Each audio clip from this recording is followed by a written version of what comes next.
Well, welcome to After the Flag here at the Circuit of the Americas, where our winner I don't think was that much of a surprise, but what happened behind him in the race certainly was. Quite a few crashes, especially a big shunt coming here into turn number one. But I think one thing which stuck in our mind quite a lot was the scene of great sportsmanship that happened afterwards directly here.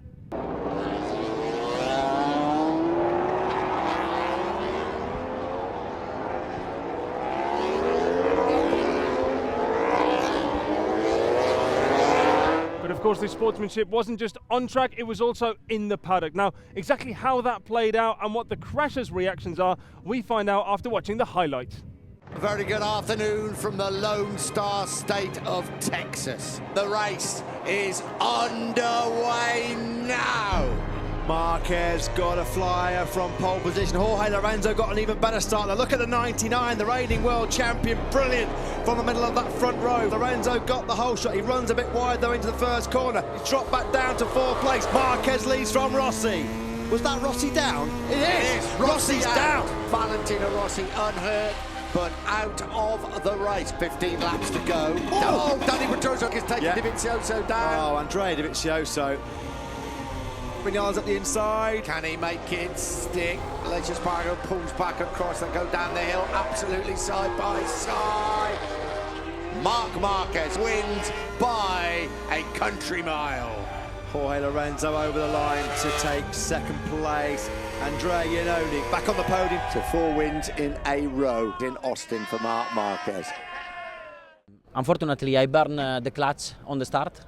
And I had a lot of problem in the first 2 laps because the clutch sleep a lot, so I have to stay half throttle on the straight and everybody overtake me. I arrive at the turn 2 on the 3rd lap and I lose the front.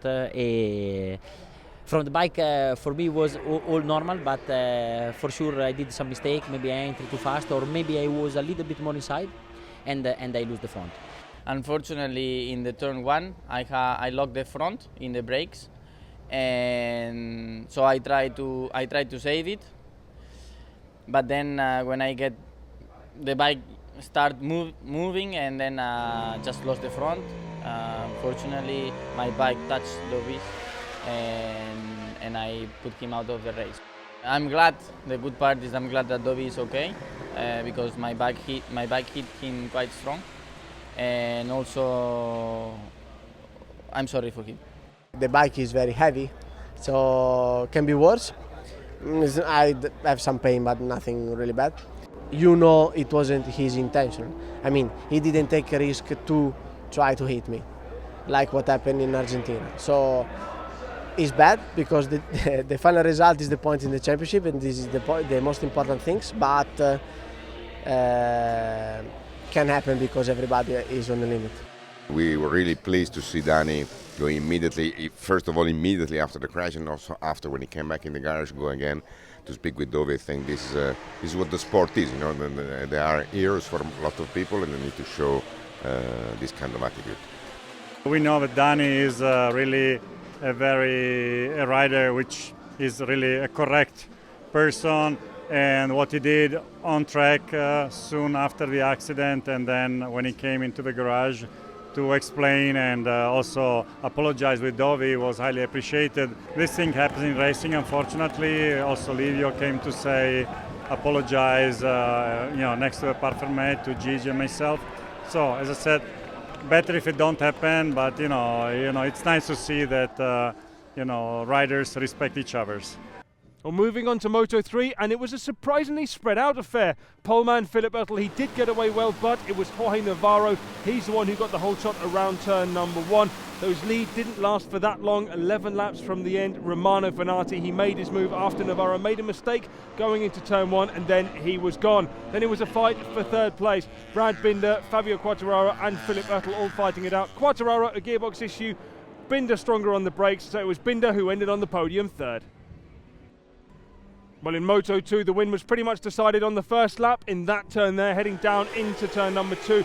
Alex Rins making his move and not giving it up. Sam Lowes gave him a good fight, but he did initially have to muscle his way past Dominic Egerter and Johan Zarco. Egeta, Zarco, also Tom Lutzi had a very tough battle to the end with Johann Zarco coming out on top. And I think we do need to mention Takaki Nakagami, Simone Corsi and Jonas Folger as well. Takaki Nakagami, the unlucky one after an incident with Corsi in this turn number 1. But the podium, Rins, Lowe's, Zarco. Well, with all the racing done and dusted, all the bikes and the boxes are being packed up and flown back to Europe. You can probably see the boxes right behind me down there in pit lane. They're going to be flown to Jerez, where we're also going to join you with After the Flag once again in 2 weeks' time. See you then.